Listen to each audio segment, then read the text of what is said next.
नमस्कार दोस्तों।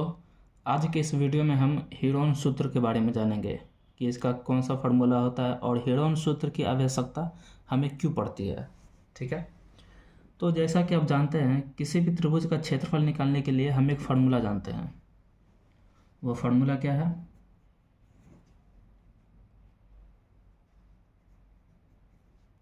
त्रिभुज का क्षेत्रफल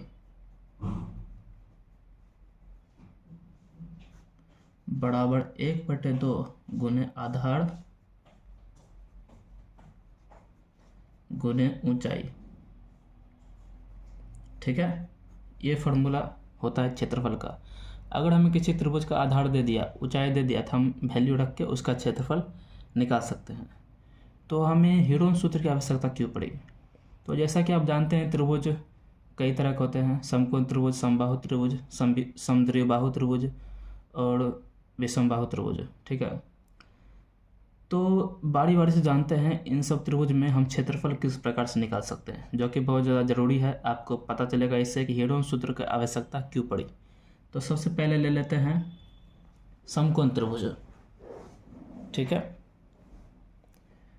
समकोण त्रिभुज। तो समकोण त्रिभुज क्या होता है? जिसका एक कोण 90 डिग्री का हो। मान लीजिए ये वाला कोण 90 डिग्री है, नाम दे देते हैं ए बी सी। समकोण त्रिभुज में 90 डिग्री के सामने वाला क्या होता है? कर्ण होता है, बाकी दो लंब और आधार। तो मान लीजिए हमें इसका क्षेत्रफल निकालना है। तो मान लीजिए इसका लंबाई दे दिया, ये कर्ण दे दिया 12 सेंटीमीटर, कर्ण दे दिया 13 सेंटीमीटर, 13, लंब दे दिया 12 सेंटीमीटर और आधार दे दिया 5 सेंटीमीटर। तो इसका हम क्षेत्रफल कैसे निकालेंगे? फार्मूला लगाएंगे ये वाला, त्रिभुज ए बी सी का क्षेत्रफल 1/2 गुने आधार क्या है 5, ऊंचाई क्या है 12, कटेगा 6 बार में तो 6×5 30 सेंटीमीटर का स्क्वायर। इस प्रकार हमने निकाल लिया। दूसरा त्रिभुज लेते हैं, समबाहु ले लेते हैं, समबाहु त्रिभुज। समबाहु त्रिभुज क्या होता है? जिसके तीनों भुजा बराबर हो। मान लीजिए ये एक समबाहु त्रिभुज है जिसका ये 10 सेंटीमीटर है, ये भी 10 और ये भी 10, ए बी सी। तो आधार इसका क्या हो जाएगा? बी सी 10, और हमें ऊंचाई चाहिए ये वाला फार्मूला लगाने के लिए। तो अगर हम यहाँ से एक लंब डालेंगे नीचे बी सी पर, क्योंकि इसके दो भुजा बराबर हैं, ठीक है, और तीसरा भी बराबर ही है, तो यहाँ पर जो हम लंब डालेंगे ना, वो ये जो बी सी है इसको बराबर भागों में बांट देगा। तो ये भी 5 हो जाएगा और ये भी 5 हो जाएगा। तब हम क्या करेंगे? पाइथागोरस प्रमेय का यूज करेंगे इस त्रिभुज में। तो 10 दिया है कर्ण, लंब आधार हो जाएगा 5 और लंब निकाल लेंगे। जब लंब निकाल लेंगे तो फिर ये वाला फार्मूला लगा के हम क्षेत्रफल निकाल लेंगे। ठीक इसी तरह से समद्विबाहु त्रिभुज में भी होता है। समद्विबाहु त्रिभुज, इसमें भी क्या होते हैं? दो भुजा बराबर होते हैं। मान लीजिए ये दो भुजा बराबर हैं, ठीक है, इसका लंबाई दे दिया 10, इसका भी लंबाई दे दिया 10, ठीक है, और ये वाला कोई भी हो, मान लीजिए 15 है, ठीक है। तो अगर हम इसका आधार क्या हो जाएगा? 15 हो जाएगा। हमें लंब चाहिए तो यहाँ से एक लंब खींचेंगे, तो इस पॉइंट का नाम डी देते हैं। तो ए डी क्या हो जाएगा? लंब हो जाएगा। तो पाइथागोरस प्रमेय लगाएंगे और क्षेत्रफल निकालेंगे। लेकिन जब बात आती है विषमबाहु त्रिभुज की, विषमबाहु त्रिभुज 4th नंबर, विषमबाहु त्रिभुज। तो विषमबाहु त्रिभुज के पॉइंट ऑफ व्यू से हम इस क्षेत्रफल का प्रयोग नहीं कर सकते। क्यों नहीं कर सकते? मान लीजिए एक दे दिया 10 सेंटीमीटर, ये दे दिया 20 सेंटीमीटर और ये है 15 सेंटीमीटर, ठीक है। नहीं तो ये 10 15, ये 30 मान लीजिए। ये विषमबाहु त्रिभुज हो गया जिसके तीनों भुजा बराबर नहीं है। तो आधार तो हमें आसानी से मिल गया 30। अगर इसका नाम दे दे ABC, तो BC हमारा आधार हो गया 30। लेकिन ये वाला फार्मूला लगाने के लिए हमें ऊंचाई चाहिए। तो जब हम यहाँ A से BC पर लंब डालेंगे तो ये वाला बड़ा हो जाएगा और ये वाला छोटा हो जाएगा, तो ये वाला इसके बराबर नहीं होगा, तब हमें ऊंचाई निकल नहीं सकता। अगर हमें ऊंचाई दे दिया हो तो वो बात अलग है, हम निकाल लेंगे फार्मूला। लेकिन क्या हो अगर हमें किसी भी त्रिभुज का सिर्फ भुजा दे दिया और फिर कहे कि इसका क्षेत्रफल निकाले, तो उस स्थिति में हिरोन नाम के एक वैज्ञानिक थे। तो हिरोन नाम के वैज्ञानिक ने एक फार्मूला दिया, इसीलिए उसे हम क्या कहते हैं, हिरोन सूत्र कहते हैं। वो फार्मूला क्या कहता है देखते हैं। तो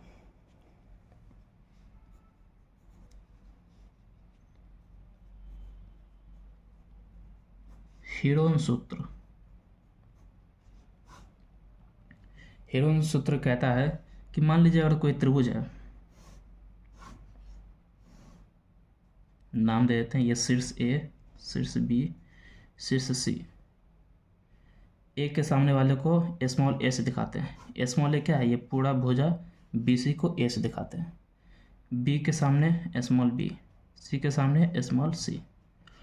तो ये BC भुजा को A से दिखाते हैं।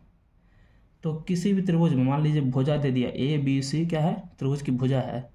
तो इसके सहायता से हम क्षेत्रफल कैसे निकालें, ये फार्मूला दिया हिरोन ने। तो क्या कर सकते हैं, इसके लिए फार्मूला जो दे गया वो इस प्रकार है।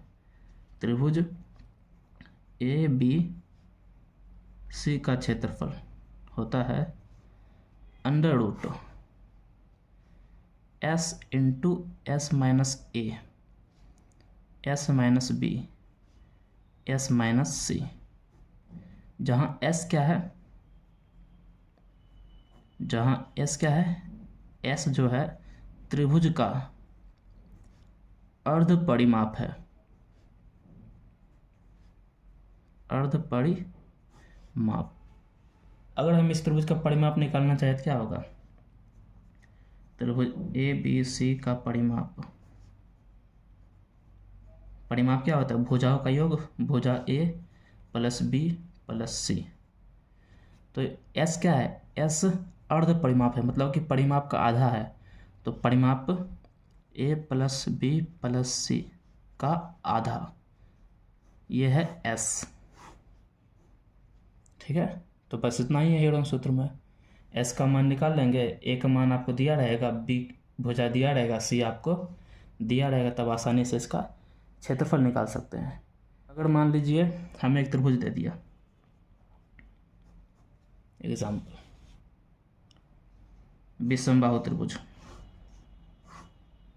ठीक है, ये 24 सेंटीमीटर दे दिया, ये 40 मीटर में रखते हैं, सेंटीमीटर छोटा यूनिट हो जाता है, इसे 32 मीटर ABC। देखिए इसमें सिर्फ आधार हमें दिया है BC, इसमें ऊंचाई नहीं दिया है। अगर हम यहाँ से लंब डालेंगे तो ये दो बराबर भागों में नहीं बटेगा, तो हमें लंब नहीं मिल पाएगा। तो इस स्थिति में हम हिरोन सूत्र का उपयोग करेंगे। तो A क्या दे दिया, 40 मीटर, स्मॉल b क्या दे दिया, 24 मीटर, और C भुजा क्या दे दिया, 32 मीटर। तो हमें और क्या चाहिए, A निकल है, B है, C है, S चाहिए। तो S क्या होता है, अर्ध परिमाप, पूरा परिमाप क्या हो जाएगा, A plus B plus C बटे 2। तो A plus B plus C का क्या वैल्यू रखते हैं, 40 प्लस 24 प्लस 32 बटे 2। जब इसको जोड़ेंगे तो कितना आएगा, 4 2 6, 3 2 5 4 9, 96 बटा 2 कटेगा तो क्या आ जाएगा, 48। तो अर्ध परिमाप क्या आ गया, 48 मीटर। अब इन सब का वैल्यू इस सूत्र में रखते हैं। तो त्रिभुज ABC का क्षेत्रफल पहले फार्मूला लिख लेते हैं, S into S minus A, S minus B, S minus C. S की जगह पे 48, 48 माइनस 40, 48 माइनस 24, 48 माइनस 32। ठीक है, 48 है, गुने 48 में 40 गया तो 8 बचेगा, गुने 48 में 24 गया तो 24 बचेगा, गुने 48 में 32 जाएगा तो क्या बचेगा, 16 बचेगा। ठीक है, जब इन सब को गुना किया जाएगा तो अंतर हो जाएगा 147,456।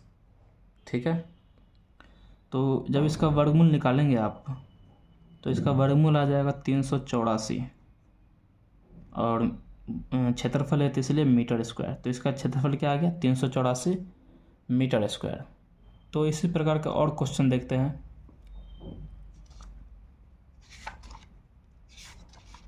आपको क्वेश्चन दिख रहा होगा। क्वेश्चन में कह रहा है एक त्रिभुज का क्षेत्रफल ज्ञात कीजिए जिसकी दो भुजाएं 8 और 11 सेंटीमीटर है और जिसका परिमाप 32 है। ठीक है, तो क्या दिया है, दो भुजाएं 8 और 11 दिया है। तो एक त्रिभुज बना लेते हैं, ए बी सी। ये 8 सेंटीमीटर मान लीजिए और 11 सेंटीमीटर मान लीजिए। तीसरी भुजा हमें नहीं दिया है, बोला है कि इसका परिमाप 32 सेंटीमीटर है।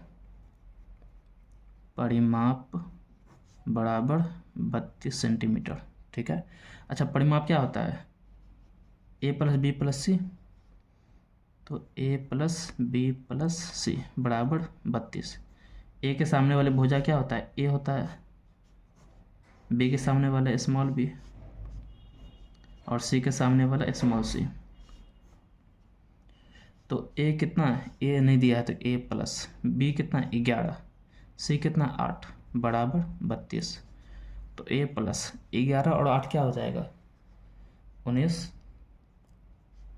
ठीक है, 32। तो ए बराबर क्या हो जाएगा, 32 माइनस 19। इसको घटाएंगे तो क्या आ जाएगा, 12 में से 9 जाएगा तो 2, 12 आ गया। इन दोनों घटाने पे 13 आ जाएगा। ठीक है, तो ए क्या आ गया, ये वाली भुजा आ गया 13। तो अब हम फार्मूला लगाएंगे क्षेत्रफल का। त्रिभुज ए बी सी का क्षेत्रफल क्या होता है, under root S into S minus A, S minus B, S minus C. ठीक है, अच्छा एस भी तो निकालना है। एस क्या होता है, अर्ध परिमाप, परिमाप का आधा। तो एस क्या हो जाएगा, परिमाप कितना दिया 32, तो 32 का आधा। एस क्या आ जाएगा, 16 सेंटीमीटर। तो एस की जगह पे 16 रख दिए। 16 माइनस ए कितना है 13, 16 माइनस बी कितना 11, 16 माइनस सी कितना 8, 16 गुने 16 में से 13 जाएगा तो 3, 16 में से 11 गया तो 5, 16 में से 8 गया तो 8। अब इन सबको गुना कीजिए, इन सबको गुना करेंगे तो क्या हो जाएगा, 16 गुने 8 बचे 40 और 40 दिया 120। ठीक है, देखिए क्या करते हैं। 16 का वर्गमूल क्या होता है 4 और अंदर क्या रह गया 120। ठीक है, तो अब देखिए ये जो है अंदर 120, इसको क्या कर सकते हैं, 120 को लिख सकते हैं 40, 4 गुने 30, 4 गुने 30 कर दिया हमने। तो ये 4 का वर्गमूल क्या हो जाएगा 2, तो 2 बाहर आ गया, अंदर क्या बच गया 30। तो 4 दूनी 8 रूट के अंदर 30।